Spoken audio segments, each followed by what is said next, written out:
All right, we'll go ahead and get started for, we've got a back feed. Susan.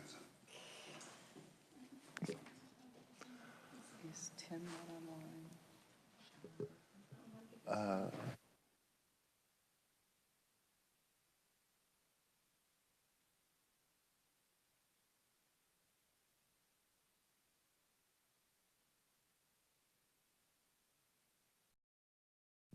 Okay, we'll go ahead and get started. First, we have the minutes for the May 22nd meeting that's in your packet. So if you look at those, we'll come back to those at the end of the meeting and see if there's any changes and approve those minutes.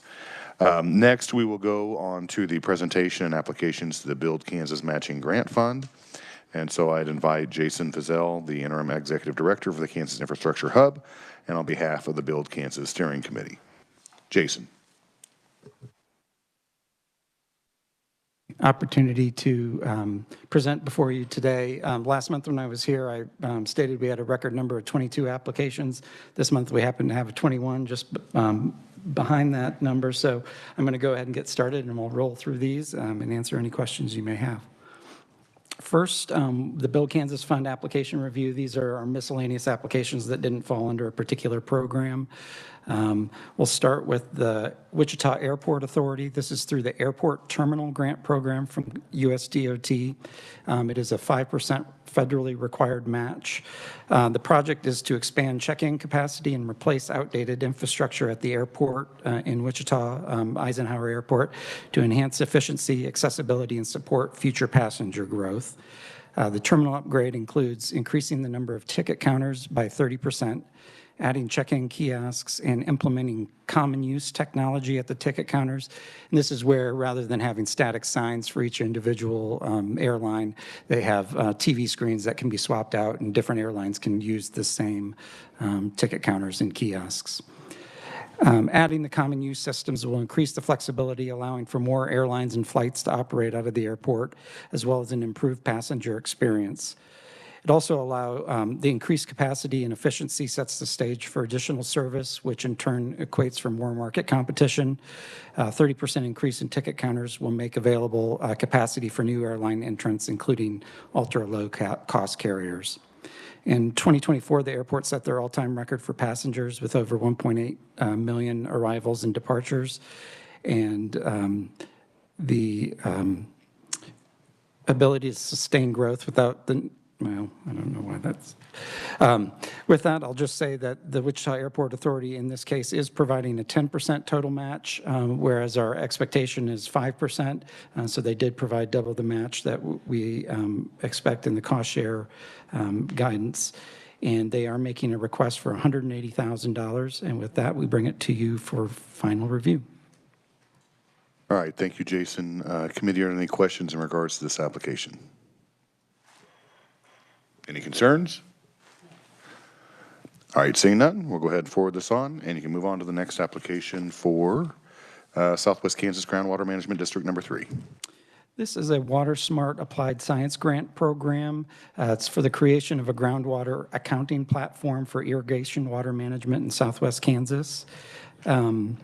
This is an open source water accounting platform that's been piloted in both California and used in Nebraska, and that will create a Kansas version that will provide technology and infrastructure to integrate data from a variety of sources and effectively communicate that information to support individual, local, regional, and state water management decisions. It'll deliver satellite data to water users, enabling water managers, landowners, and water users to track their supply and usage in near real time. We'll also accept water supply data from satellite, flow meters, and sensor networks, enabling users to track their water budgets at both the parcel and field scale. And finally, it features a water manager dashboard to track and account for water across the district or region. The goal of this project is to introduce technical infrastructure and make it much easier for water users to track their water use within the 5-year allocation that they are allotted by the action plans developed by the Groundwater Management District number 3. With this, I'll note they are supplying an in-kind match of 4.78%, so a little bit less than our 5% expectation.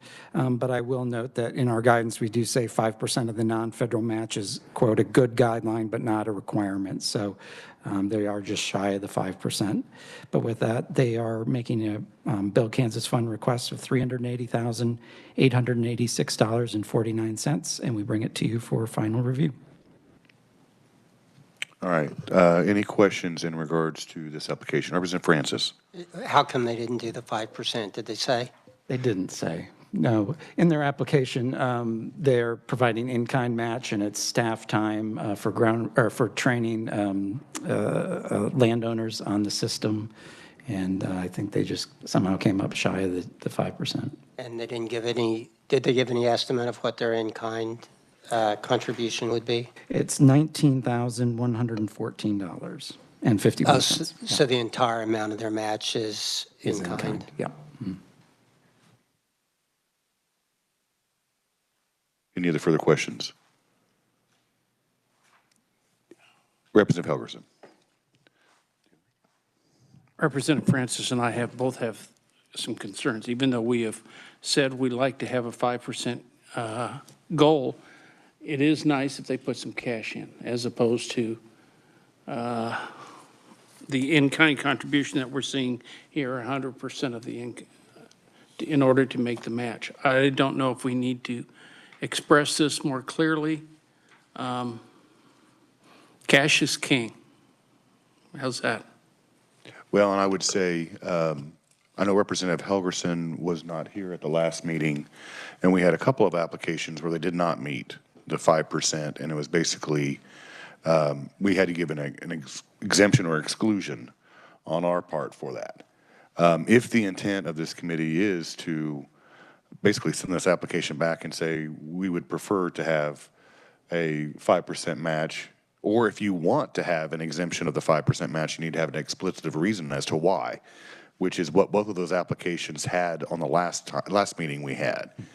And here, was there, I mean, I'm briefly looking at the application, but was there any type of exemptive reason as to why they submitted only 2.4%? No.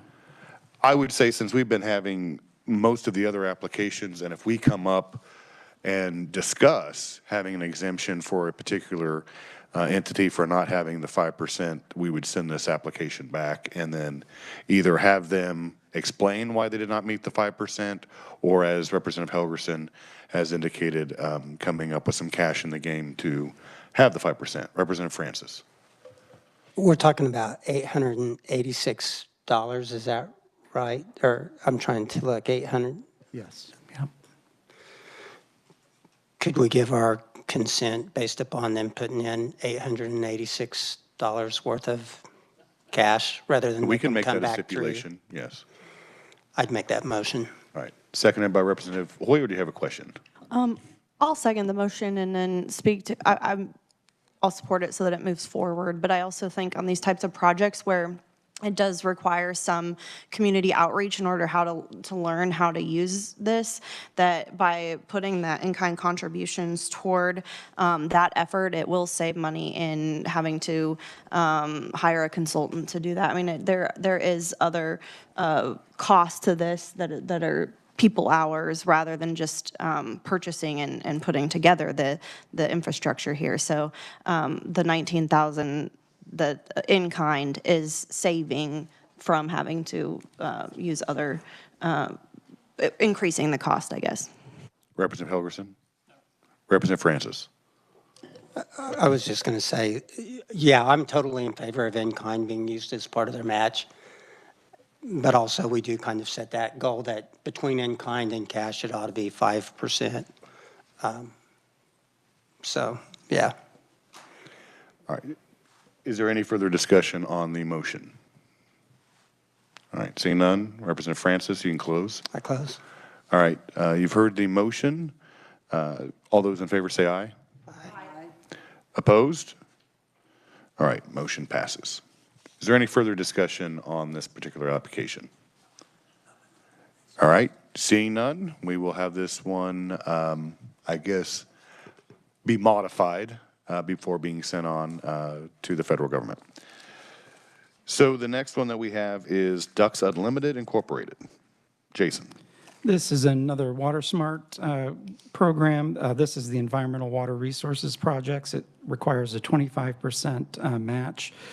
This is for the removal of about 1,432 acres of tamarisk and Russian olive trees along the Ark River.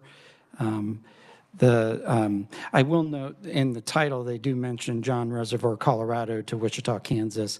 The narrative and the budget that they detailed in their application only pertains to the portion of the project that's located in Kansas. These trees are identified in the Kansas Water Plan as invasive species of greatest concern. They will be removed and the ground reseeded with native vegetation to restore both wetland habitat for migratory birds and increase the groundwater recharge. This will reduce annual water use by an estimated 773 acre-feet per year, or over 225 Olympic swimming pools, which is enough water for over 2,000 household domestic water users. With that, they are requesting $793,633.33 in Build Kansas Fund, and we bring it to you for final advice. All right, thank you, Jason. Any further discussion on this application? I see again, we don't have a 5% match. Is that correct? This is 5%. It is, all right. Yes, yep. Yeah, the very last line, the asterisk at the bottom, applicant match contribution is 5% of the Okay. total match required. Yeah, yeah. The line above is of the total project. So the 1.2%, that's of the total project costs, whereas we only require them to have 5% of the Build Kansas Fund match amount. All right, well, thank you for the clarification. Yep. Any further discussion? Any concerns about this application? All right, seeing none, this one will be forwarded on. Jason, City of Hayes.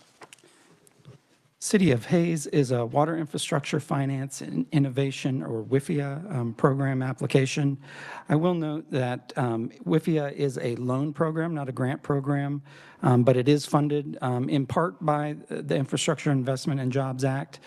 So we did, in the steering committee, had discussion around this and put the proviso that any award of BKF funds would be predicated on confirmation that it's the IIJ funds being used or being awarded for this project if it is awarded by the federal government, just to make sure that so that we're following our rules. It is a 20% match required. It is for a well field and pipeline project, R9 well field pipeline and project to develop a 69-mile water transmission system from Edwards County near Kinsley north to an existing pipeline connection south of Hayes. The project will include 7 wells, 500,000-gallon water storage tank, a pump station, and then 69 miles of 24-inch water pipeline. Of note in their application is their strong understanding of water conservation in the region and the need to conserve water to have sustainable water supplies well into the future. They also noted that the cities estimate an economic benefit to the state in terms of jobs and reducing water shortages over the next 50 years to be more than $200 million. I will also note that it was previously approved. The advisory committee and steering committee had previously approved $15.8 million for this project through the 2024 Building Resilient Infrastructure Communities, or BRIC program. That program has been formally rescinded, so after this meeting, part of our process will be moving those funds to restored, since they will no longer, we're essentially treating it as a not awarded project, the prior BRIC application. So in some sense, this application is offsetting that funds. They're not double dipping. Well, and that was going to be my question in regards to the R9 project, because we've had at least 3 applications from the City of Hayes. 2 of those, I believe, were BRIC. And obviously, like you mentioned, those have been rescinded. Mm-hmm. So are they applying through another program to get the pipeline in place? Yes, this is the Water Infrastructure Finance and Innovation, or WIFIA program, and it is separate from BRIC. And it is an active program. They have submitted a notice, or I'm sorry, a letter of interest for the program to the federal government. So what would happen, and I guess educate me on this, because at one of our previous meetings, we were talking about some of the grants that were rescinded by the federal government, but there was also discussion that they could possibly be reopened on a later date. Sure. So what if, just theoretically speaking, what if the BRIC application, which has already been sent, is approved and we send this one on and it's approved? I did consult with Stephanie Goodman from Kansas Department of Emergency Management, and she confirmed with her contacts at FEMA that the BRIC program has been rescinded in such a way that if it were reopened, it would be newly reopened and be considered a new competition. So in that case, we would have them submit a new Build Kansas Fund application, and they would submit a new application to the feds. So if we forward this on, since this is basically backfilling the BRIC grant application that's been rescinded, they would send another one in? That would be... If there was more funding available for FEMA? That would be up to them. I guess the reason why I'm saying this is because we've had a lot of applications in regards to this project. Some have been rescinded. So now we're have another application, but then we're also on the other side saying if it is reopened on FEMA, then they would send another application. I'm just afraid we're going to have a cross paths of applications because they're submitting applications to try to get any type of funding that they possibly can for the R9 pipeline. Mm-hmm. And I'm afraid we're going to have a cross path of applications. Yeah, and I think that was our intent in saying, you know, after this meeting, our intent is to move it, the currently open BRIC application that we have in our awaiting award category for funds, move it to not awarded, since we did get that confirmation from Stephanie Goodman at KDEM that the program's been rescinded, just so that there wasn't that duplication of held funds.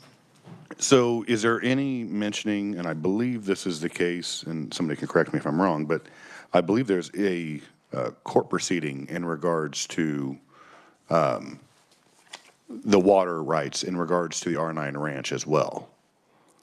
I am aware of that, but I'm not aware of the details. Okay.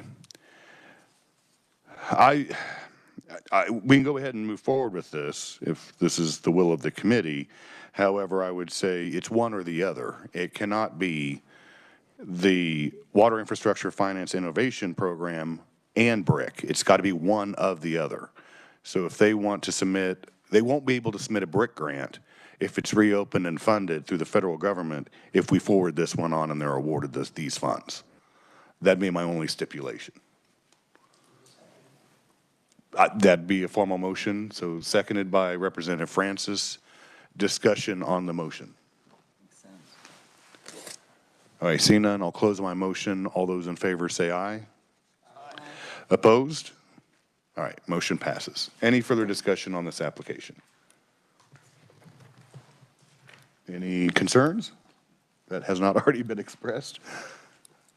All right, seeing none, this will be go ahead and forwarded on. We will now move on to the presentation on airport infrastructure grant application. So Jason, again, we'll start with the City of Medicine Lodge.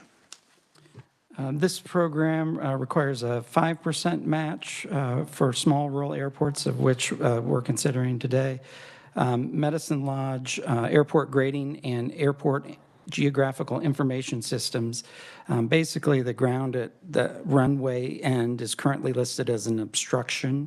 So they're grading to remove those obstructions in the runway protection zone and runway safety areas. And then they will update the airport GIS survey and data so that is reflected in GIS systems. With that, they are requesting $5,500 in Build Kansas funds, and we'll bring it to you for final advice. All right, committee, any discussion on this application? Concerns? All right, seeing none, it'll be forwarded on. Next, we have the City of Ottawa. City of Ottawa is reconstructing 1,500 feet of deteriorated parallel taxiway. Approximately a third of the taxiway will be reconstructed. They did note that, and I know we saw a lot of, the committee saw a lot of these projects last month, in which case a lot of times when this is done, they redo the taxiway lighting at the same time. They noted that that was already replaced in 2018, so that will not require adjustments. So this is simply for the reconstruction of a third of the taxiway. And it is a request for $29,250.50 in Build Kansas funds. And we bring it to you for final advice. All right, committee, any discussion on this application for the City of Ottawa? All right, concerns? Seeing none, we'll go ahead and forward this on, and we'll move on to the City of Clay Center. Clay Center is requesting the construction of a nested T-hangar with 2 taxi lanes that will create 6 new hangar spaces to increase airport capacity and revenue. That improves the airport's ability to supplement airport income with the new hangar leases. They did note that project engineering and design was completed under a separate grant, so this grant specifically covers just the construction. It is a request for $13,319.95, and we bring it to you for final advice. All right, any concerns or discussion about this particular application? All right, seeing none, we'll move on to the final application for the airport infrastructure grant applications, and that's the City of Junction City. Jason. This is another airport obstruction removal project. In this case, the obstruction are trees on the airport property, which currently obstruct airport visibility and infringe upon the runway object-free area, or ROFA. This request is for $15,200 in Build Kansas funds, and we bring it to you for final advice. All right, any discussion? Representative Francis. Thank you, Mr. Chairman. So I see all of these with $700 worth of a local contribution and $800 worth of local contribution. To prepare these grant requests, do they generally have some kind of professional fees in addition to this, or is that they're not including, or are we reimbursing for those fees, or how's that being handled? Jason. Yes, generally, although, you know, I think the last application noted that it was construction only and didn't include professional fees. I can't speak to this particular application. I don't have it in my notes.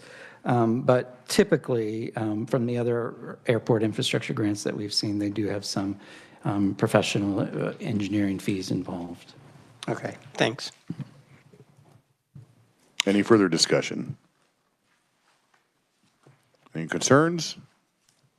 All right, seeing none, this one will be forwarded on as well, and now we'll move on to the next packet of applications, and that is the Safe Streets and Roads for All grant program. So Jason, if you'd start with the City of Lawrence. And I will, I just have one slide first before City of Lawrence, just about the program itself, since we're seeing so many of these today. They are, it is a U.S. Department of Transportation program that is due June 26, hence all the applications we're seeing today. It's a two-pronged program. One is planning and demonstration grants for the development of safety action plans, as well as supplemental safety planning and safety demonstration activities. The other is implementation grants for those projects that already have an existing roadway safety action plan. And I'll note as I'm going along today, several of these applicants have received Safe Streets and Roads for All, or SS4A, grant funding in the past to develop their safety action plans and are now to that implementation grant stage of the process. The first is City of Lawrence. This is a corridor study and leading pedestrian intervals demonstration. They did receive a 2022 SS4A grant to develop their action plan. It called for roadway safety audits on the 6th Street and 23rd Street corridors to evaluate raised median islands, crossing improvements, geometric improvements, better lighting, and access management strategies. And then it also called for a demonstration project of leading pedestrian intervals, and I had to look this one up. But I've experienced it before when you go through an intersection and it allows the pedestrians to go a few seconds before the cars, just to give them kind of a head start across the street. This is a request for $76,000, and we bring it to you today for final advice. All right, committee, any questions in regards to this application? Any concerns? Representative Helgerson. Is this just a design, or is this building This is actual demonstration in building. for one project, for one small project? My concern is, is this a first of many, and they're hoping to get some additional funding in the future? This does fall under the demonstration grants, so I'll just back up. So under the planning and demonstration grants, so yes, they could pursue implementation grants in the future. We had a discussion a couple months ago about putting money in for design projects that we may not get funded because of the changes at the federal level. How would this impact that? Are we relatively sure that there will be money in the future? And maybe I'm misunderstanding it. Jason? I can't speak to the future, unfortunately, in this case. I think the anticipation is, from what I've heard from Vanessa Spartan, who's our traffic safety bureau chief at KDOT, is that they anticipate funding for this program in the future, but I can't say for certain. Through federal grants or through state funds? If the committee wouldn't mind, Secretary Reed has a better perspective on this, and if he could come up and. Secretary Reed. Thank you, Chairman, members of the committee. I'll answer the first question about this idea of a demonstration versus implementation. So this is more than just paperwork. There is actually going to be improvements made in the city of Lawrence, and I'll be honest, I don't know all the details, but there will be improvements made in the field. The idea of a demonstration is to be able to see those improvements made before you roll this out on a larger scale and make sure that they are truly going to be effective. So to answer your first question, yes, things are going to happen. You are going to see improvements with this money. As far as the second question, your guess is as good as mine whether or not the funds will go forward towards a larger rollout of this. I think what this gives the city of Lawrence the opportunity to do is to investigate whether or not these improvements make sense. And if they do, and they do prove to be as beneficial as they think they will be, then we can roll that out in partnership with KDOT or themselves on a larger scale. But this allows them to dip their toes in the water first, so to speak. Okay, thank you. If I could interject, so having this classified as a demonstration is starkly different than a feasibility study. That's right. So there actually will be some type of construction done Yep. beyond, I guess, the demonstration is the best way I can put it. Because I think there was some concerns in previous meetings of, here we're going to be using Build Kansas funds for a study, which we don't know if it's actually going to be having the ultimate project built in the future. And I think that's what Representative Helgerson was alluding to. So if there's actually going to be construction that's different, this is different than those that we did forward on just for a feasibility study. Yes, Mr. Chairman, if you don't mind. Yes, and I have the same concern. If the result of all of this is a bunch of plans put on the shelf, I think we have not done our state justice. What I would say is the SS4A program is very purposely structured in this way, in that communities do the planning, and they have to do the planning or demonstrations to be eligible for future investment in terms of implementation. So all of the planning projects that have happened so far are actually just now getting to the point that we're getting to implementation. That's what we're going to see out of some of these other applications is actual construction being done on some of those planning efforts that happened early on. So I guess in a way I'm saying there is sometimes fruit at the end of that planning effort, and this is what we're seeing right now. Thank you, Secretary. Thank Any you. further questions? Senator Dietrich. Thank you, Mr. Chair, and being new to the committee, I just have a quick question here. So as we're approving these grants and, or recommending them for approval in our capacity, is there an expectation if there are federal funds available going forward for the implementation phase, that these kinds of projects, if they've gone through the demonstration piece, they've been seen to be effective, that they will be funded? Or is it possible that if no federal funds are available, that this then gives the community the opportunity to put that in their master plan and do it themselves? Are there two things that can happen here going forward? Jason?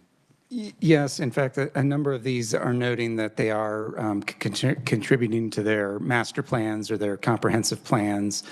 So it does inform other processes other than just the SS4A application process for the future. So I'm going to go back, though, if I may, to that first piece of that question. Is there some expectation on their part that if this is approved, more federal funds may become available for the implementation piece, that they will have an, automatic approval? No, not an automatic approval. It's a competitive process. Yep. Still? Yep. Okay, Yep. thank you. Yep. Any further questions in regards to this application? Any other expressed concerns? All right, seeing none, we will go ahead and forward this on, and we'll move on to the Prairie Band Potawatomi Nation. Jason. This is a safety action plan implementation project. So they did receive a 2022 planning grant to develop their safety action plan, in which they identified 6 high-traffic, high-incident locations that were prioritized for immediate action. They are targeting infrastructure upgrades designed to reduce speeds, enhance visibility, and improve crossings for all users, and then for particularly vulnerable road users such as pedestrians, bicyclists, and people with disabilities. They are implementing roadway safety countermeasures such as wider edge lanes, rumble strips and stripes, speed management and enforcement, pavement friction, and crosswalk visibility enhancements. With that, they are requesting $950,000 in Build Kansas funds, and we bring it to you for final advice. All right, committee, any questions in regards to this application? Any concerns? All right, the application will be forwarded on, and we'll move on to the City of Salina. City of Salina is another demonstration grant for their high-risk and high-injury areas. It's a 3/4-mile section of Crawford Street corridor. It's the highest safety priority according to their crash data that they developed within their comprehensive safety action plan. Again, they did receive a 2022 SS4A grant to develop that plan. This corridor has seen high percentages of their rear end and angle crashes, resulting in multiple injuries, in addition to 20% of the city's pedestrian and bike injuries in this particular stretch of corridor. They are proposing pavement marking changes, signage, flashing beacons, temporary bump outs, and public education focused on pedestrian and bike safety. This is a $28,500 request, and with that, we bring it to you for final advice. All right, committee, are there any questions? I guess the one question I have is the West Crawford, it says demonstration grant. So is this beyond 35? Is there a map that we? There is not a map, and I'm not familiar. I apologize. All right. I was just kind of wondering because knowing that area quite well, I mean, I could see where they would want to maintain 4 lanes of highway or streets until you get past 135. And then that I could see where they would go down to 3. But I was just kind of wondering if there was a map or anything that detailed the actual location. Yeah, all it says is from Plaza Drive to 9th Street.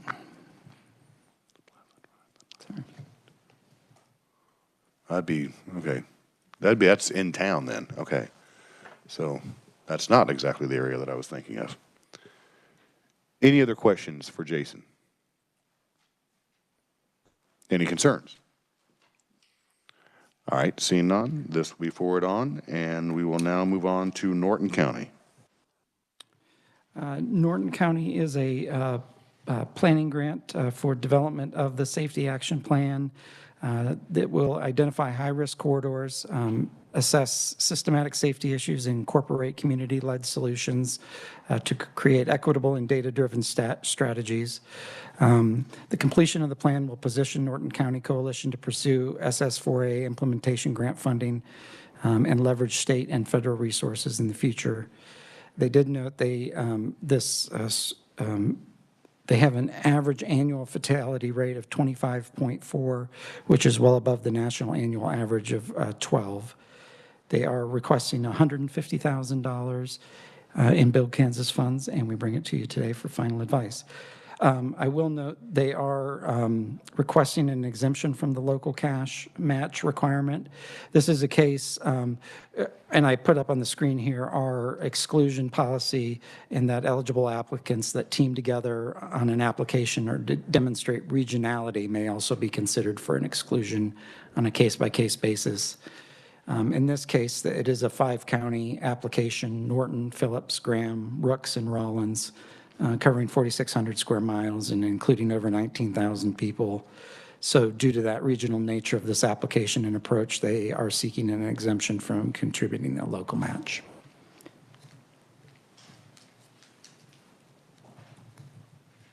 All right, committee, are there any questions?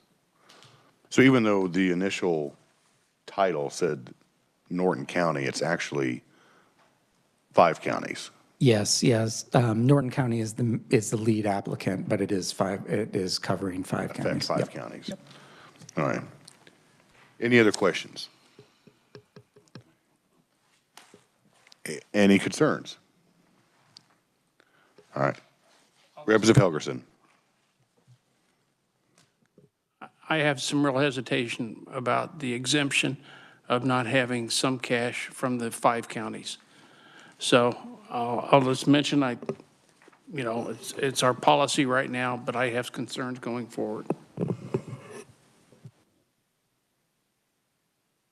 Any other concerns? Representative Francis. Not necessarily a concern.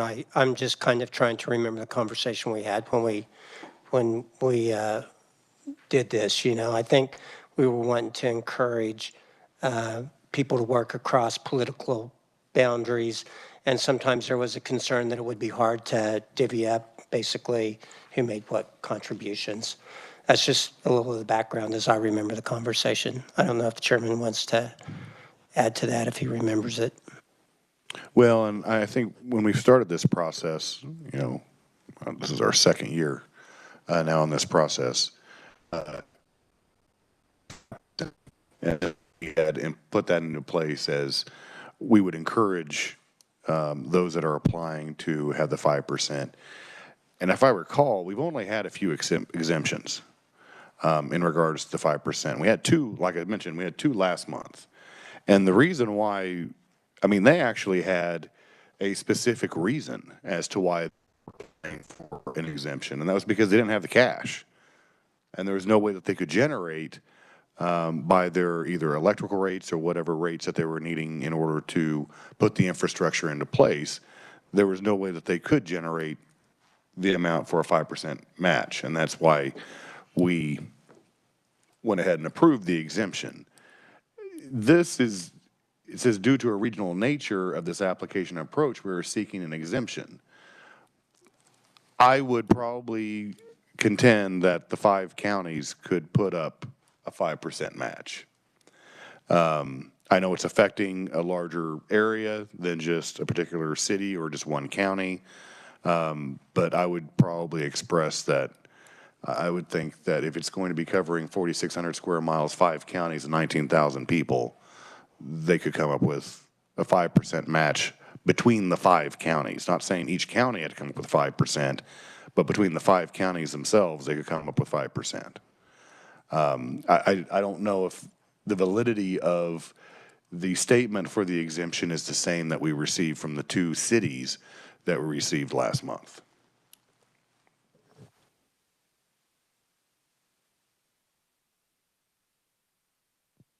Any further discussion? Any other concerns?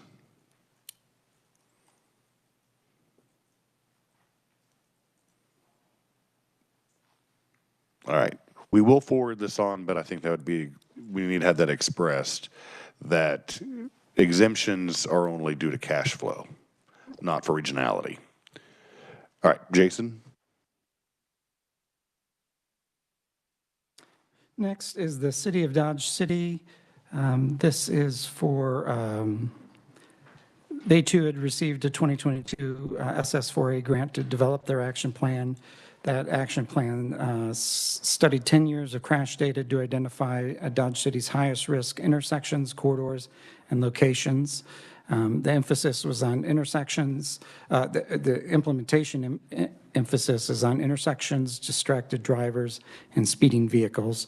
They're proposing enhanced pedestrian crossings, speed feedback signs, traffic signal coordination, traffic signal borders, intersection improvements, shared use path, and intersection control evaluation. This is a request for $1,114,113, and we bring it to you today for final advice. All right, any questions for Jason? Any concerns? All right, seeing none, this will be forwarded on. And now we go to the City of Spring Hill. Spring Hill is a implementation grant for their, they received a 2023 SS4A grant and developed a safety action plan in 2005 that identified the city's high injury network and high risk network where over 80% of the fatal and injury crashes occurred, accounting for only 25% of the roadway miles in the area. So they are proposing implementation of access management at 3 locations, roundabouts at 3 locations, and the addition of sidewalks. They are also proposing supplemental planning to complete their, for their complete streets framework plan, as well as for their bicycle and pedestrian network plan. They're requesting $1,949,957 in Build Kansas Fund match, and we bring it to you today for final advice. All right, committee, any questions? Any concerns? All right, seeing none. Oh, Representative Helgerson. It seems what we're doing is approving a lot of comprehensive safety plans that we'll never see. Who's reviewed them? Jason? The one that was completed in 2025, it will be submitted as part of their application for this grant program. So USDOT will review them. We haven't seen them or reviewed them, though. Representative Helgerson? So what we're doing is sending money to review a safety plan that we've never really looked at and approved and say that it is our priority for a safety plan.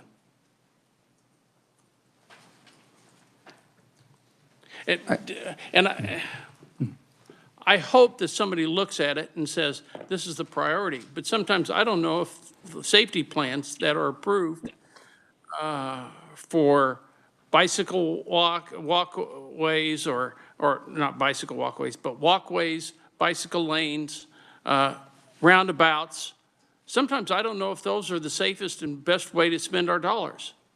So I'm asking the question, who reviews this as opposed to, is it just the federal government has money available and the money's available so it gets passed?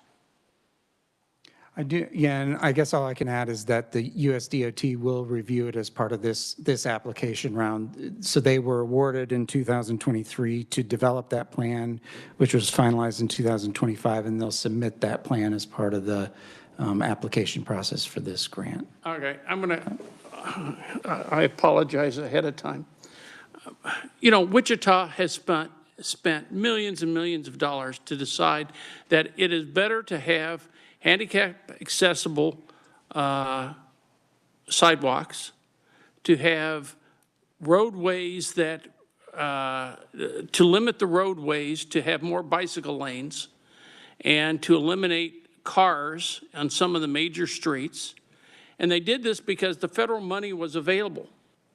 Do I think that the citizens of Wichita think that it was the best and the safest way to have spent the money? No. It was done because federal money, we're chasing the federal money.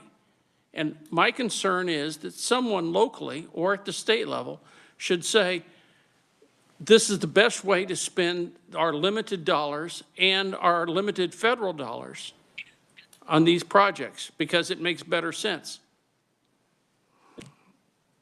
You know, and I understand we're going to pass it on to the federal government. The federal government's going to say money's available, so we're going to pass the money back.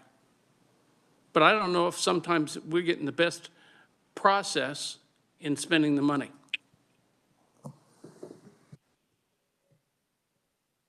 Representative Hoy. Thank you, Mr. Chair. I think that our local governments do have a direct say in whether or not they request funds and want to move forward with, in this case, it's a complete streets plan. Before and while for a time I was here as on the Lenexa Planning Commission, you're going to have a lot of public input and from appointed and elected officials in determining whether they want to spend their budget money on a 5% match to apply for these grant programs. And I think that pedestrian safety, bike safety, all of the components of a complete streets plan are really important to our towns. And I think this is just supporting that and also giving a certain level of trust in our local governments to determine how to best keep their citizens safe on the road. Representative Helgerson. Then I'm requesting, I'd like to see some of the safety plans in the background that has gone into some of these locals. What community support and community input has gone into making some of these recommendations? Now, I'm not saying we won't pass these, but it would be nice to see what they've gone through in order to have more public safety. And we can certainly provide request from the applicants and provide the safety action plans for those applicants that do have them, that aren't requesting the planning itself. Any further questions? Any further concerns or requests? All right, seeing none, we'll go ahead and forward this one on. And now we move on to the City of Wichita. The next is City of Wichita for their Broadway Corridor Safety Implementation Project. This is a case that the Wichita Area Metropolitan Planning Organization, WAMPO, received a 2023 planning grant and developed their safety action plan, identifying the Broadway corridor as exhibiting high crash density and elevated risk for vulnerable road users such as pedestrians and cyclists. The safety issues were exacerbated by high traffic volumes, excessive vehicle speeds, and insufficient pedestrian infrastructure. The proposed improvements are directly tied to locations with documented fatal and injury crashes, including 51 fatal and injury crashes recorded from the 5-year period 2018 to 2022. They're proposing comprehensive evidence-based, low-cost, high-impact multimodal enhancements demonstrated to reduce crash frequency and severity, such as roadway design improvements, traffic signal upgrades, pavement markings, and roadway illumination. The full chart of the safety improvements, I'll point out, is on page 14 of 18 of their application. It just was a little bit too much to read through for you, but it gives a graph showing what improvements are being made where as part of that. And it's a 7.1-mile corridor of Broadway that proceeds north-south through the downtown and Old Town area. With that, they have requested $4,750,000 in Build Kansas funds, and we bring it to you for final advice. Any questions in regards to this application? Representative Helgerson. What were the outlines of the delivery area? Jason. The proposed corridor? Yes. It is Broadway from, well, it's 7.1 miles, and it's, I actually do have another slide here that has a map on it. It's fairly, I did put the, and this is not in your packet, but it runs, well, you can't make it out, but it runs from north of downtown to south of downtown, and I'm sure in my... Well, and Jason, if you look, I mean, is it on page 16?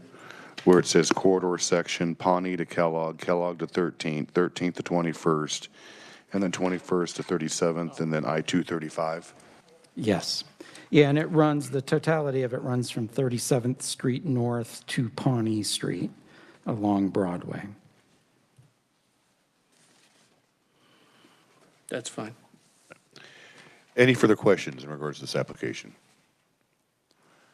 Any concerns?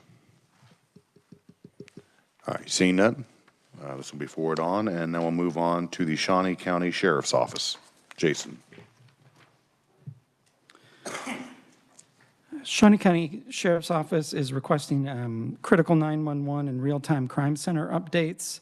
This is a project they received a 2023 planning grant that they are using to develop this project. And they noted in 2024 alone, there were 13 individuals lost their lives in vehicle crashes within the county. The proposed initiative includes modernization of the county's 911 dispatch infrastructure with hardware and software upgrades, expansion of their existing real-time crime center, adding high-resolution traffic cameras, mobile camera trailers, automatic license plate readers, and AI-driven video analytics. And then finally, to establish a secure drone hub and deploy a fleet of drones to provide rapid crash site verification, aerial traffic assessment, and real-time video streaming. The integrated enhancements will improve real-time detection of roadway incidents, strengthen multi-agency coordination, and ensure faster, more effective emergency response during the most critical minutes. In this case, they are requesting $950,000 in Build Kansas funds, and we bring it to you today for final advice. All right, committee, are there any questions? Any concerns? All right, this will be forwarded on, and now we move on to Jefferson County. Jason? Jefferson County has suffered 20 roadway fatalities over the past 5 years and a fatality rate of 21.8 per 100,000 persons, which exceeds the national threshold of 17.5. These funds will support the development of their comprehensive safety action plan and design-ready demonstration projects. It's a countywide road safety audit of lighting and speed studies and pilot safety demonstrations across participating communities. Improved lighting, speed management, and dedicated multi-use facilities will reduce conflicts and increase safety. And then curb extensions will be executed with low-cost items such as paint, signage, delineators to test their validity.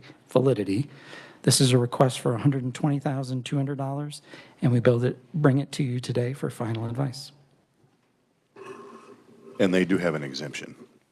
Oh, thank you. I'm sorry. Yes, at the bottom, they are requesting an exemption based upon the regionality exception. They note that Jefferson County and the surrounding communities of McLouth, Meriden, Oskaloosa, and Winchester, their community budgets are very limited in the rural areas, and low populations limit the tax base, requiring most funding to be used for maintenance and repair projects. So my question in regards to the exemption is, it says community budgets are very limited. And so I'm assuming that means the budgets of McLouth, Meridian, Oskaloosa, and Winchester, but not Jefferson County. They didn't specify, and Jefferson County is the lead applicant on it. I was just wondering if it falls all in Jefferson County, right? Correct? Yes, it These does. communities. Yes, So if there was impacting all these communities in the county, then I was wondering if Jefferson County could come up with the 5% local match. But, and when we're done with all these, I have a question about the 5% local match. I think I might go back to Representative Francis' question he had earlier. Any other questions in regards to this application or in regards to the exemption? Any concerns?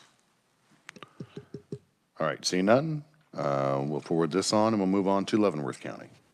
Leavenworth County, they received a 2022 SS4A planning grant. They're now proposing 2 project corridors that were identified on their high injury network, high-risk network, representing a disproportionate share of fatal and serious injury crashes. For the 5-year period from 2018 to 2022, the 2 corridors accounted for 6 fatal and 12 serious injury crashes. Enhancements will address known crash factors, including limited shoulders, high-speed travel, lack of turn lanes, sharp curves, poor lighting, and pedestrian exposure. The project will also improve north-south connectivity and access to Kansas River crossings and support economic development in southern Leavenworth County. They're requesting $5,130,000 in Build Kansas funds, and we bring it to you today for final advice. All right, committee, any questions? Any concerns? All right, seeing none, we'll move on to the city of Winfield. Cowley County received, and which Winfield is located, received a 2022 planning grant. They identified Simpson Avenue, a vital east-west corridor connecting community institutions such as Southwestern College and Winfield High School. They were flagged as an emphasis area for vulnerable road users, intersection crashes, and speeding. They're proposing rectangular rapid flashing beacons, RRFBs, high visibility crosswalks, stormwater separated pedestrian paths, and roadway realignment to correct sightline and turning conflicts. They noted that open ditches make the area particularly high risk to distracted drivers that may lead the roadway. So they're proposing to reconstruct the roadway to include stormwater management elements that double as pedestrian buffers to mitigate crash risk. They are requesting $896,785.75, and we bring it to you today for final advice. All right, committee, any questions? Any concerns? All right, seeing none, we'll move on to the city of Goddard. Goddard is located in Sedgwick County and covered under the WAMPO 2023 planning grant and comprehensive safety study that was conducted. 7 of Goddard's 9 fatal suspected serious injury crashes between 2019 and 2023 were experienced in this stretch of roadway. Over 30% of all the and they noted over 30% of all the fatal and serious injury crashes in the region included a pedestrian or bicyclist. They identified the need for a grade-separated crossing, which has been a top priority identified in surveys for the city's recent comprehensive plan and the subsequent bicycle and pedestrian plan. They also noted that KDOT plans to transition US 54-400 to an access-controlled freeway in the next 20 to 40 years, and that further signals the need for a grade-separated crossing in this area. They are asking for $1,235,000 in Build Kansas funds, and we bring it to you today for final advice. All right, committee, any questions? Any concerns? All right, seeing none, we'll now move on to the final application, and that is the city of Olathe. Jason. Olathe has received a 2022 grant to develop their action plan. They have identified the development of compact roundabout design guidelines and the installation of a compact roundabout to test applicability across the community. They're also proposing to develop a citywide speed management plan, install speed-related signage, conduct road safety audits, and conduct pre and post studies of the planned improvements impacts. They are requesting $164,160 in Build Kansas funds, and we bring it to you today for final advice. All right, committee, any questions? Any concerns? All right, seeing none, this one will be forwarded on. So in the one question that I have is, and maybe Charday needs to answer this question for me. What is the balance that we currently have in the Build Kansas Fund? Or Jason, or Secretary Reed, do you happen to have that amount?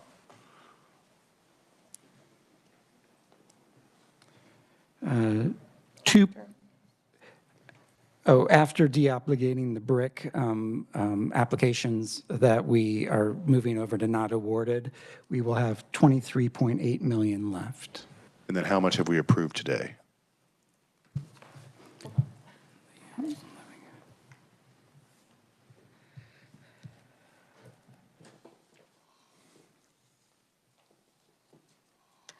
Where's my cursor?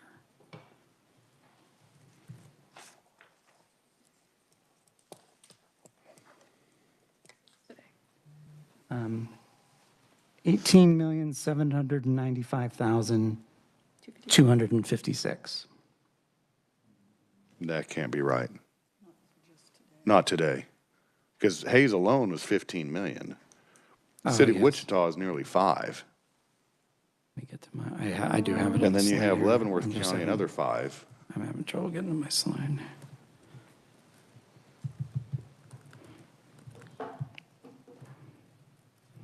We had 33.9 million in applications being considered today. And we're moving 28.9 million from not awarded, or to not awarded from those BRIC applications. So what's our total balance? Aside what we've approved today, what is the, if we move those BRIC applications as not awarded, our balance is 23 million? Yes. Should be more than that. Yeah, let's I would say double it should check be that. more than that. Yeah. You mind if I give my presentation? We can do the math and answer. Yeah, the next question that I had, and I apologize, Representative Francis, I don't know if this was kind of the question you're alluding to, but when we were going through all of the safe streets and roads applications, everybody was 1%, with the exception of Jefferson County that wanted the exemption. But yet at the bottom, and so enlighten me here, it says applicant match contribution is 5% of the total match required, but yet it always showed 1% of being the local cash. And Can you that was on decipher that for me? Leavenworth? Well, no, I'm just saying, in all of them, it was all 1%. Oh, It said sure. local contribution cash. But then it always had the asterisk on the bottom saying that they have a match contribution that is 5% of the total match required. Yeah, and remember, our 5% expectation is just of the non-federal match required, not of the total project amount. So it's 1% of the total project amount, but 5% of the local match, or the non-federal match being required. And that's accurate? I thought it was 5%. For example, if the match is 20. If the match is Representative 25% of the entire project, 5% of that would be 1.25%. 10% would be 2.5%. I don't know, I'd have to go back to the notes when we actually stipulated that. I think it was the local match was supposed to be 5%, not the total. It was supposed to, the way it's been implemented, it's been Because I remember when- 5% of the amount, the total match by the state. No, I think it was the 5% by local. When Senator Clays brought that up in that meeting, It was in regards to 5% of the local match, not total, not including the Build Kansas funds.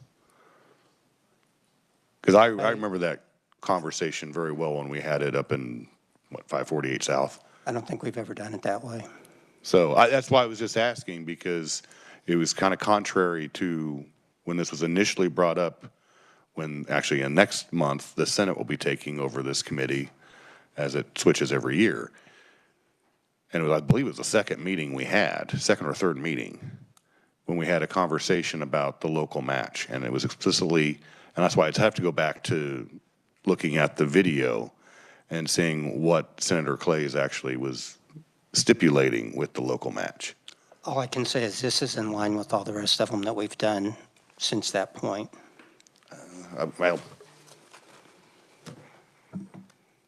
some more, And some by the more. way, I wanted it to be higher than that, but Yeah. I lost. Representative Hoy? Thank you, Mr. Chair. Because I was having this, my first time on this committee, I was working under the assumption that the local 5% match was a local match of the state's portion of the match that they were contributing. So is that not? I don't know, I'd have to go back and look at that meeting and see exactly what the discussion entailed. But in some of the grants, it's a 5% match by the locals. And then in this particular grant, it was, all of them were 1%. But then it said that there was still meeting the 5% match because of the Build Kansas funds. And so that's where I'm getting, that's why I'm wondering why this particular grant was stipulating that as others were not. So, any other questions or comments before we move on? Representative Helgerson. What's the chairman's preference?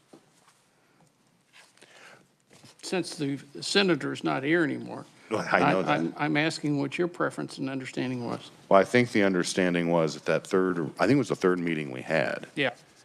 And it was that all locals were supposed to come up with a 5% match. That's my understanding. That was my understanding. You were not supposed to include the Build Kansas funds as part of that local match of 5%.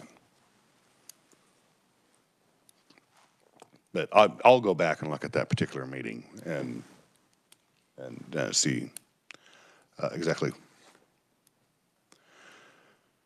That would have been in, well, see, House took over in July of 24, so that could have been in 23 when we had that meeting. All right, we'll go ahead and move on to the next item on the agenda, and that is going to be a presentation on infrastructure investment roadmap with the Secretary of Transportation on behalf of the Build Kansas Steering Committee, Calvin Reed. Mr. Chairman, members of the committee, again, I thank you for the opportunity to be here today.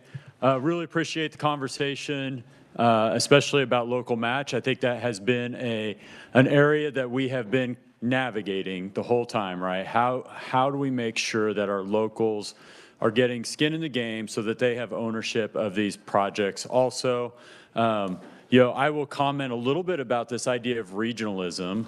Regionalism was really considered as an exemption because it does bring benefit. When we have multiple communities coming together and not submitting separate applications, there is a cost savings to that. There's a cost savings to the state. It also promotes cohesion and making sure we are putting the right solutions out there and the solutions are consistent in whatever region that's applying. So I think it is really important to consider regionalism as part of the local match. Now, is it a full exemption? I don't know, but that is something that we have always strived to do at KDOT. I mean, it's just something that we carried over to the hub also.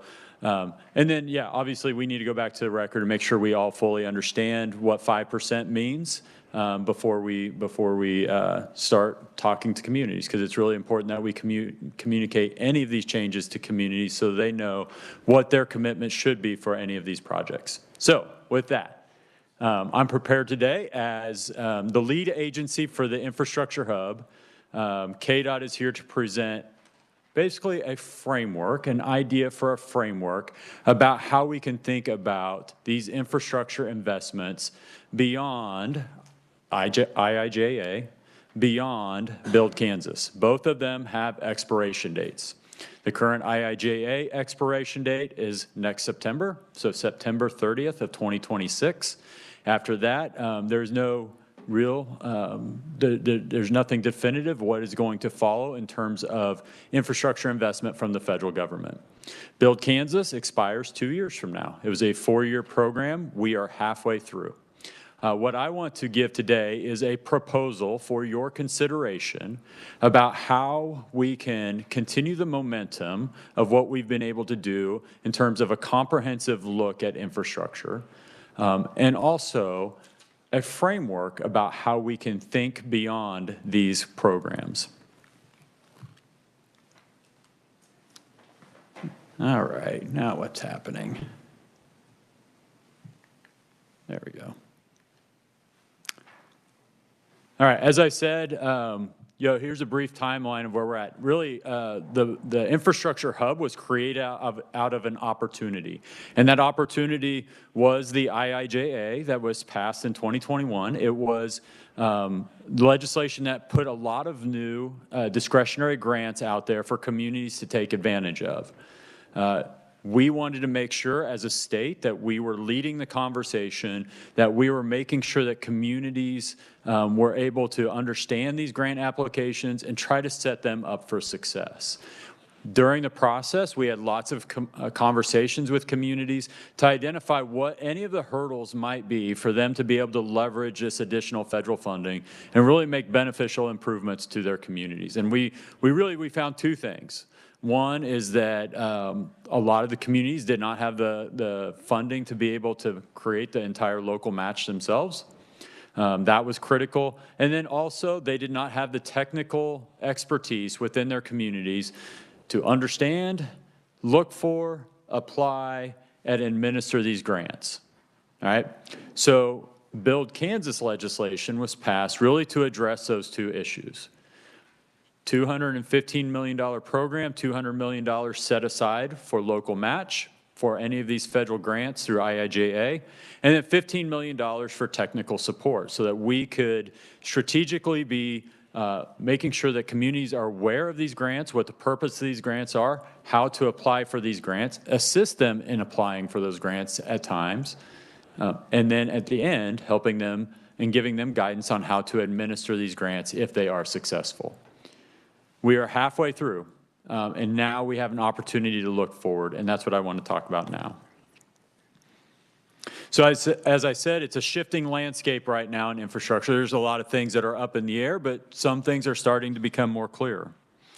Federal legislation creating IIJA is going to expire next September, as I said. What has not changed is that there is a defined need, and we hear it all the time at the infrastructure hub. There is a definitive need across the state for continued infrastructure investment. That need will outlive IIJA. It will outlive Build Kansas. It will probably outlive me, all right? That is something that we need to be thinking about. How can we be forward-looking and providing a framework for Kansas and communities to continue to sensibly invest in infrastructure? So this is a 3-task proposal. The first task is really about assessing where we're at right now. What I would call this is our halftime speech, right? We are halfway through Build Kansas. It's an opportunity for us to look back at the first half, identify what's working, what's not working, who's been the winners, who haven't been the winners, and what are some strategic changes we might be able to make to our current Build Kansas program, to the infrastructure hub, to be able to make sure that we end these next 2 years as successfully as possible. So this is really just about a strategic assessment of where we're at right now, and then provide a path forward. A report back on this would be information for this committee, information for the hub agencies and the infrastructure hub to be able to provide that direction to communities about the next 2 years. The second task is about looking at the changes in the current federal administration, understanding them, and being able to communicate them to communities so that we're better able to leverage the grant programs that are going to be out there. You know, a lot of these grants were paused for the last few months, but we are starting to see them open up, like the SS4A.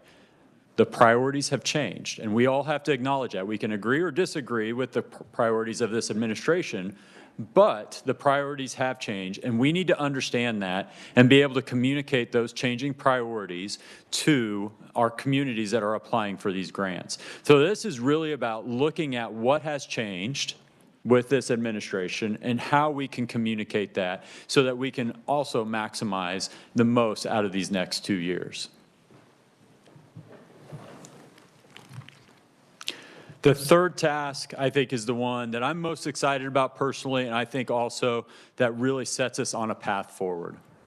The third task is about understanding where we really want to be as a state when it comes to infrastructure investment. I hear clearly in the conversations over the last 2 years, it's the tail wagging the dog right now. Our communities are applying for federal grants that may or may not align specifically with state priorities, but we're going after them because they are opportunities. They're opportunities to fill much needed gaps in our budgets and to be able to make improvements for our citizens.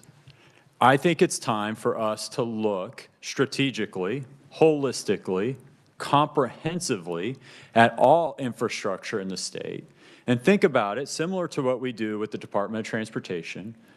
Look 20 years ahead. What are the needs? What are going to be the emerging needs? Where are the gaps in infrastructure and infrastructure investment?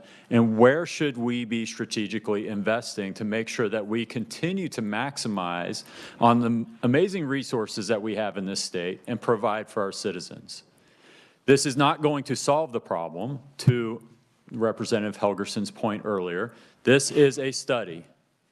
You know, the result of this study is really about providing direction for agencies, for future administrations, for future legislatures about how we can strategically invest in infrastructure and continue to invest in infrastructure so that we are setting the priorities and then looking for opportunities to fill those priorities. I think it's time that Kansas sets those priorities for our state and not the federal government. So today's request, I'm sorry, go back. Today's request, I'm asking for concurrence from you guys to proceed with these 3 tasks. I would like also authority to utilize up to $1.6 million of Build Kansas technical assistance funds to perform these tasks. And here, basically what I'm asking for is $700,000 of unobligated fiscal year 25 TA funds and $900,000 of fiscal year 26 unobligated TA funds. So last year, you guys approved a budget of $4.3 million out of the $5 million for hub technical assistance, $700,000 left. This year, you approved a budget of approximately $4 million of hub TA funds out of the $5 million that was appropriated. We have $1 million there. I'm asking for $900,000 of that, so $1.6 million total. And with that, I would stand for questions. All right, committee, any questions for the secretary? Senator Dietrich. Again, apologize being new. So what specifically are you using those dollars for? I understand the tasks, but how does that equate to the expenditure of those funds? Yeah, so the task will involve, I'll say specifically on task 3. Task 3 will involve some stakeholder engagement, yet to be determined what that looks like. And here's the reason why. There has been a lot of public engagement around infrastructure recently, and there's still more coming up this fall in the KDOT's local consult. We want to be really careful not to wear people out with these conversations. So we have not yet defined what that engagement is going to look like, but we are going to have to meet with citizens and understand what long-term needs are, right? I think another product of this would be a framework for how we can prioritize infrastructure investments. So, for instance, right now, transportation has a very clear process for prioritizing infrastructure investments. Water is starting to get caught up. There are conversations that still need to be had around energy. There are conversations that need to be had around broadband. And cybersecurity is another one that I would consider a major conversation. How do we, rather than having those conversations separately, how do we lump them together into one comprehensive conversation, so that we know that we are really having that holistic conversation? Because I think there's going to be benefit in identifying efficiencies, in making improvements to all of those. So really, it is going to be a report that provides a framework for all of us to be able to use to identify strategic changes that can be made through legislation, through administration, to be able to set us on the path forward, I will say, for the next 20 years of infrastructure investment. I guess my question is, when will this report be available? So I have it timed out here as about a year from now. About a year from now? Yeah. Although we're checking on the legality of whether or not we can authorize the 1.6 million. Okay. That may have to be done in a supplemental bill. Okay. In the legislative session. Because typically an interim committee or even a committee that is set up by statute in a budget bill, which is what this committee was, does not have the authority to allocate funds. Okay. Beyond, I mean, even though these funds were already allocated out of the $5 million that you receive, I don't think we can disperse that in a way that the statute said those $5 million is supposed to be used for. Yeah, that's what we're looking at, because when we set this up, we said, okay, so of the $5 million each year, this is going to be used for operations. That's all we said. Yeah. Now, if there's some way that you can go around that and say, well, this is part of operations.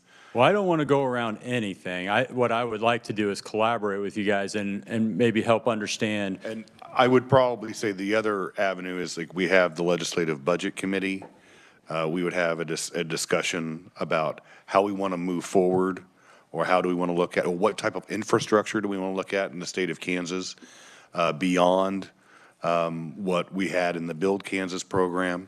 But I don't think it's not under our purview to authorize the 1.6 million for fiscal year 25 and 26.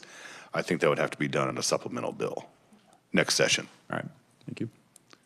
Representative Helgerson. Yeah, I agree with Mr. Chairman. I'm excited about your proposal, but I also have a concern. We have made a decision over the last 20 years to take away the money from local units to give them more flexibility with the money. We defunded some of the local transfers. Now we started giving them at least partially some of that money back. But do we do it in a planned matching program like you're proposing, or we do it with some kind of a program that gives back money, then they can use their cash to match the federal dollars if they're available? Now, there's a lot of discussion that needs to go on ahead of time. And it may be some of it at the executive level, but a lot of it at the legislative level. And so there's at least some concern. And, highways, you mentioned the programs that are out there, and I'd add in healthcare and how we deal with the healthcare problems and the crisis that we're going to have in the future may require whole different models. So I'm very hesitant to move ahead with any money, but I'd like to further the discussion. Thank you for that comment. And so you had mentioned in the latter part of your presentation, like when you were talking about broadband, cybersecurity, What was the other item you mentioned? So right now, we are limiting it to what was in the statutory language, those 5 infrastructure categories of IIJA, which would be transportation, water, power, energy, cybersecurity, and broadband. Right. Wasn't there resiliency in there? Yeah, and resilience is in there also, although I'm not sure it will still be, but. Okay. Well, I was just kind of wondering because it seems like we do have, especially in cybersecurity and definitely in broadband, we have that scattered all over different state agencies. And I'm hoping that the report kind of pulls those all together so we can see, or how can we have just one entity handling broadband and not having it being pocketed in other agencies? Yeah. Mr. Chairman, I appreciate you said that. I'm trying not to make this too prescriptive of what the outcome would be because I want to leave it open. But you're absolutely right. I think when we look at how we organize our state agencies, how we organize our government, I think there's room for efficiency. I think there's room for some recommendations, some of them administrative, some of them legislative. The one that I point to, it seems simple, I know it's not, but is how we define regions, because we often talk about regionalism. But which region are we talking about? KDOT has 6 regions. Those regions don't match up with the regions that we talk about from the water perspective, and they don't match up with regions when we talk about even our economic development regions that we're talking about here today.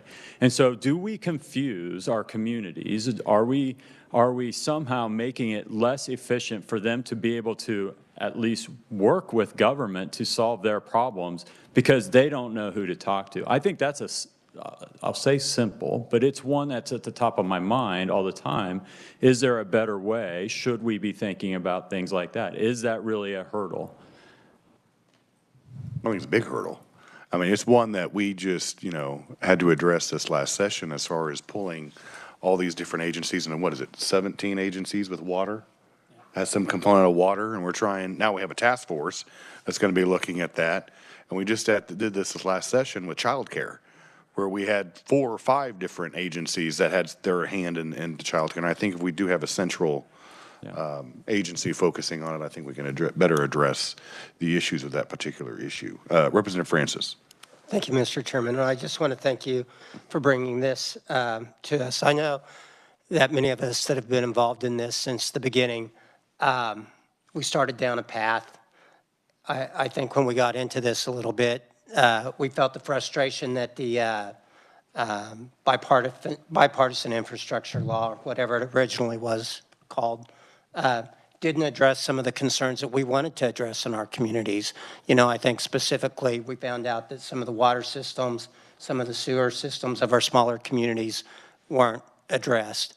And I think it's important that we try to look at how we want to help our communities moving forward and not have our hands tied by the latest permutation of an infrastructure bill on the federal level.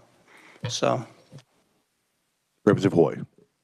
Thank you, Mr. Chair. I really like the idea of setting up a future framework, just getting this small amount of exposure to this committee and the things that our communities are able to accomplish, I think shows how important that is. And it not only creates that plan, but when we have a pipeline or a framework of things that we know need to be accomplished, then we can do them in a timely fashion, and these projects are only going to get more expensive down the road. When we delay maintenance, we had a project in my community right now that was originally going to happen in 2015 that's happening now. And so I guess having a more future looking project framework is a good idea.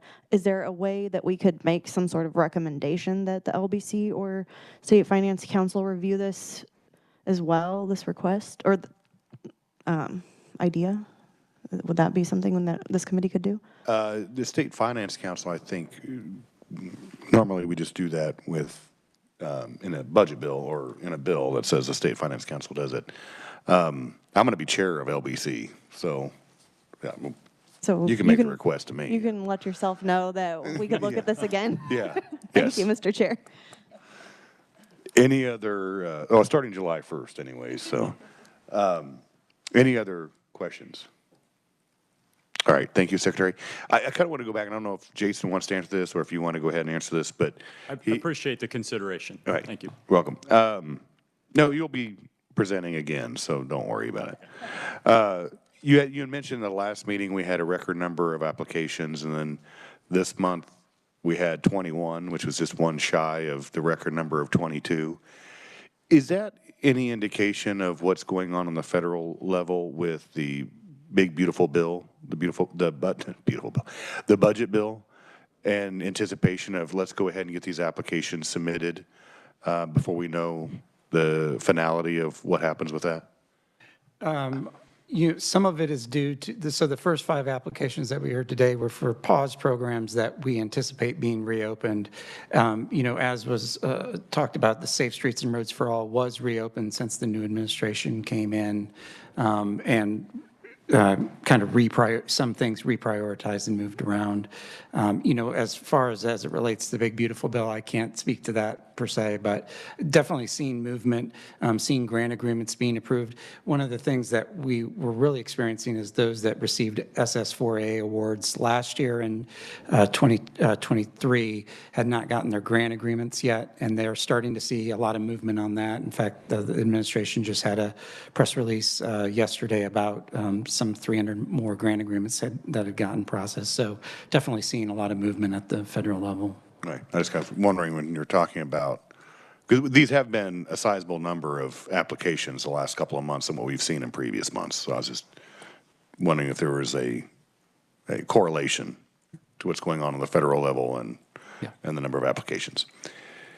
And if I may, just in answer, Yes. Mr. Chair, in answer to the question earlier, after today and what's been approved today, and subtracting out those from the Building Resiliency Infrastructure and Communities, the BRIC program, we will have committed $92.2 million.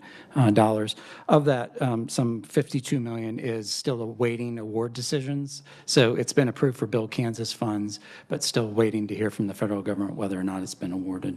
All right. Thank you. Yep. All right. The only other item of business that we have is to approve the minutes of the May 22nd, 2025 meeting. Any changes or a motion? Representative Helgerson. No changes. I'll make the motion to adopt the minutes of May 22nd of the Building Advisory Committee. All right. Committee, you've heard the motion, seconded by Representative Francis. All those in favor of the motion, say aye. Aye. Opposed? All right. Motion passes. And we are adjourned.